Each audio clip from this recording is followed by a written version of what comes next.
Sir अपना परिचय बता दीजिए। मैं उत्सव क्लब का चेयरपर्सन सौरभ बंदोपाध्याय।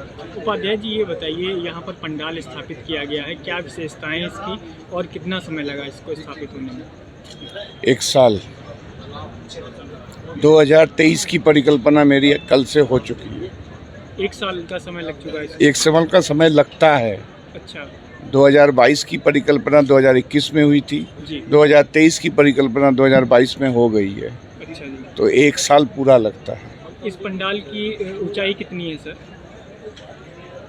एग्जैक्ट 136.675 अच्छा फीट पे है ये। हाँ जहाँ तक ये पंडाल का है, जी उसके बाद जो टावर लाइट है जी। वो एक्स्ट्रा है, उसको गिनीज ने नहीं माना है। अच्छा तो 136.67 पे हम इस समय हैं। क्योंकि ये दिखने में कहीं भी किसी भी जगह से ये नहीं लग रहा कि ये ओरिजिनल मंदिर नहीं है, तो यह देख के नहीं अनुमान लगा सकता है कि ये पंडाल बना हुआ है, पंडाल से इसको स्थापित किया गया है। तो जाहिर सी बात है कारीगर भी अच्छे होंगे।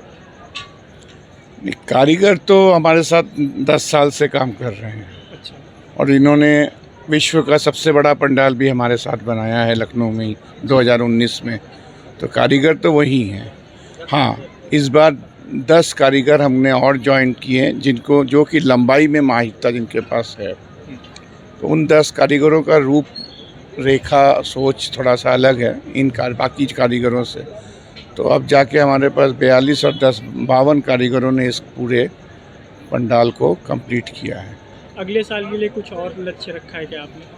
हमने आपसे बोला ना, जब 2019 में लोगों ने कहा था इसके बाद क्या होगा, तो कोरोना काल आ गया। जी नहीं तो ये 2020 में ही बन गया होता। जी 2021 में गवर्नमेंट ने परमिशन नहीं दिया। हमने पूजा बहुत बड़ी की यहाँ पर। हमने 60-65 फुट का उस समय पंडाल बनाया था और बहुत बढ़िया पूजा हुई थी। और 2021 के एंड में इस चंद्रोदय मंदिर का जिन लोग खुद आज आके वो लोग हाजिर हो गए हैं, वो उनको हाजिर होना पड़ा यहाँ पर। जब उन्होंने इतनी ख्याति इसकी देखी तो वो वृंदावन से पूरे लोग आ गए हैं। अभी मंच में वही लोग थे हमारे साथ में। तो उन्होंने भी यही कहा कि हम जो रिप्लिका देख रहे हैं, हमको लग नहीं रहा है कि ये रिप्लिका है, ये तो वास्तविकता को पार कर रहा है। हम 700 फुट सोच रहे थे और आपने 137 फुट में ही 700 फुट को लाके खड़ा कर दिया। चलिए, वो तो अलग मैटर है। मेहनत इसमें बहुत हुई है। सबसे ज़्यादा इसमें जो मेहनत हुई है बांस की खोज, जी क्योंकि 32 से 34 फुट के बांस की ज़रूरत थी और वो बांस यूपी में मिलना इम्पॉसिबल था। इसलिए 6 महीने पहले से हम बांस के लिए लगे हुए थे और करीब करीब 12,000 बांस हमको परचेज़ करने पड़े हैं, जो कि 30 से 32 फुट के हाइट के हैं। उनको ख़रीदना और उनको लाना दोनों में बहुत अंतर है। ख़रीदना तो बहुत आसान है, जी उनको ख़रीद के उनको सीधा करना, क्योंकि बांस पूरा सीधा नहीं रहता है। तो ये सारा एक ठेके के तहत दिया गया, मैंने दिया, उन्होंने किया और हमको उन्होंने बांस की सप्लाई अगस्त में कर दिया। तो 6 महीना पहले हमने बांस का ऑर्डर किया था। कपड़े का ऑर्डर किया 2 महीना पहले, क्योंकि जो कपड़ा हमको चाहिए था वो सेमी सिंथेटिक हो, जिसमें कील मारने के बाद वो फटे ना हवा के, क्योंकि हवा का बहाव पूरा रहेगा। और दूसरा, उसका जो चिकनापन है वो हमारे हाथ में रहे, क्योंकि पानी बरसेगा, धूप निकलेगी, या तो पानी बरसेगा या धूप निकलेगी। दोनों ही सूरत में दोनों तरह से कपड़े को डैमेज करेगी। वो डैमेज कम से कम 15 दिन ना हो, तो उसके हिसाब से ये कपड़ा है। कपड़े के अलावा जो मेन चीज़ है थर्मोकॉल, जिसको गवर्नमेंट से लेना बहुत टफ था, और इसमें करीब करीब 4 ट्रक थर्मोकॉल लगाए हैं। तो 4 ट्रक थर्मोकॉल को रीयूज़ करना, उसको फिर से हमको वापस करना, हर चीज़ का हमको कैलकुलेशन रखना बहुत टफ था। वो भी हुआ। तो आखिर में बरसात ने हमको बहुत रुलाया। लास्ट संडे को 1.5 फुट पानी था और हमारी 27 तारीख को ओपनिंग कंफर्म थी। पंडाल बन चुका था लेकिन फिनिशिंग नहीं कर पा रहा था। लेकिन माँ की कृपा, माँ को मैंने जाके बोला था, भैया पंडाल तो बन गया है, अब तुम जानो तुम कैसे ओपनिंग कराओगे। वो बात मैं बोल के यहाँ बैठा था। वो पानी जो रुका आज का दिन है। पानी नहीं गिरा।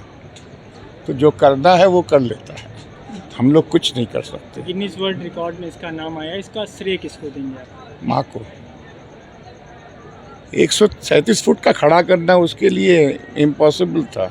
110 फुट पे हम लोग हिल रहे थे, लेकिन वो जो 10 जनों की टीम आई वो अनपढ़, एकदम उनको कुछ नहीं पता है, छठा पास नहीं है, बंगला के अलावा हिंदी नहीं बोल सकते। उनसे बैठ के हमने पूछा क्या करोगे, बोला कोई और रास्ता नहीं, एक और पीछे से मैंने सपोर्टिंग पिलर देना पड़ेगा।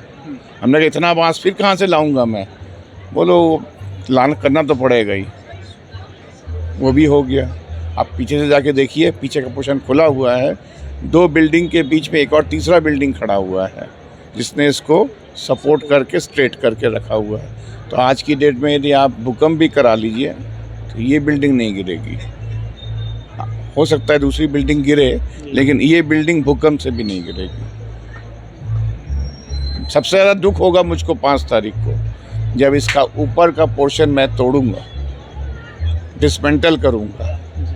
वो सबसे दुखदाई क्षण होगा मेरी लाइफ का, क्योंकि बड़ा पंडाल दूर से नहीं दिखता, ऊंचा पंडाल दूर से दिखता है। जो दूर से दिखता है वही उसकी सुंदरता है। इसके दूर में जाके देखिए, हर एंगल से आपको ये एक तरह का दिखेगा, हर एंगल से देख के देखिए एकदम एक है। तो दुख तो बहुत होगा 5 तारीख को, लेकिन क्या करें, तोड़ने में भी 20 दिन लगेगा। शारदीय नवरात्र की धूम पूरे देश के साथ साथ उत्तर प्रदेश में भी देखने को मिल रही है। श्रद्धालु माँ दुर्गा की पूजा अर्चना करने में जुटे हुए हैं। वहीं राजधानी लखनऊ में भी तमाम तरह के आयोजन किए जा रहे हैं। हम इस वक्त मौजूद हैं जानकीपुरम में, और ये आप हमारे पीछे जो देख रहे हैं ये माँ दुर्गा का पंडाल स्थापित किया गया है, जो कि करीब 137 फीट ऊंचा है। इसकी विशेषताओं की अगर बात करें तो इसमें 1281 बांस लगाए गए हैं। वहीं इसमें जो कपड़ा लगा हुआ है वह सूरत से मंगाया गया है। इस पंडाल की खूबसूरती को देखकर यह अंदाज़ा लगा पाना मुश्किल है कि यह वास्तव में मंदिर है या फिर पंडाल। बता दें कि इससे पहले कोलकाता में 2017 में 128 फीट ऊंचा पंडाल स्थापित किया गया था, जिसके बाद उसका गिनीज वर्ल्ड रिकॉर्ड में नाम दर्ज हुआ था। वहीं 137 फीट ऊंचे होने की वजह से इस साल इस खिताब से इसको नवाजा जाएगा। लखनऊ से नवभारत टाइम्स ऑनलाइन के लिए संदीप तिवारी।